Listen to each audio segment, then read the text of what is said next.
Brian, Max kind of danced around a little bit earlier on the question about when he's fighting next. How about you? Can you give us something?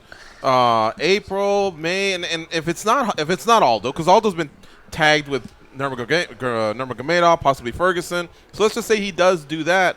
What does Max do? Who's next for him?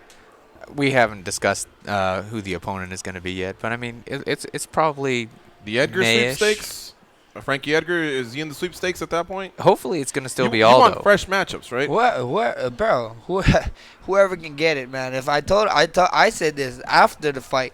They said, "Oh, if Aldo can fight, what you gonna do?" I'm like, I'm not gonna wait around. I'll defend the interim title fight 10 times if I have to. 10 times. Everybody's like, I'm gonna wait for my shot. You don't believe you're the best in the world, then? I believe I'm the best in the world, and come prove it. You think you're the best in the world, come prove it. And like I said, come see Bless. You want to fight the best? Fight Bless. So come see me. Okay, but does that sound realistic, what we were saying? If it's not Aldo, because Aldo has been tied to other names, would Edgar stand out, or is there another name? I want to fight Edgar. I would love to fight Edgar. I would take that fight in a heartbeat. Yeah. Former champion, back on his win streak. He fought Aldo, and whatever. If I can go out there and do my thing, do what we do best, and win the fight convincingly, and prove to people. Like I said, I'm not trying to race to the division. I'm trying to clean it out. I'm trying to take everybody out.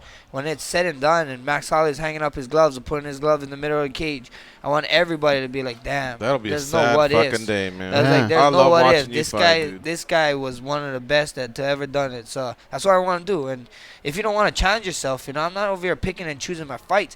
I've been calling out the Chad Mendes, the Jose Aldos, the Frankie Edgars forever. I've been calling them out, the top 5 guys, every damn time I harass this guy, and we just wasn't getting the fights, now it's here.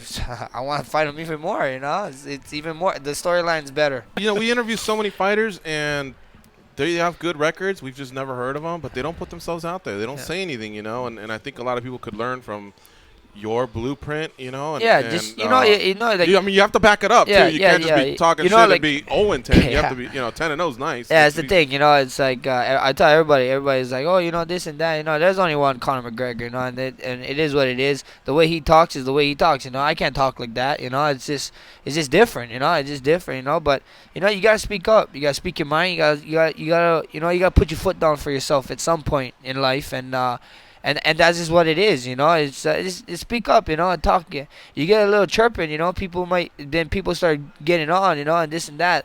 It was just like the UFC 199 fight, it's the last 10 seconds. That thing blew up. I was like, I got that. Like a bull, right? I fought. What was it? That was my 14th fight in the UFC, 15, one of it. I forget. And I'm like. And then people just remember this 10 seconds. I'm like, I would have did this 10 seconds a long time ago. You guys told me this, It's like, I like doing it, That was crazy, So it's crazy. It was fun, It took 2 to tango, Shout out to Ricardo Lamas, Right. He legit, man. He accepted it. So, what were the words that were uttered? Was it just actions, or were no words. He just kept taunting me. I was like, man. Keep taunting me. So he did, and we did the damn thing.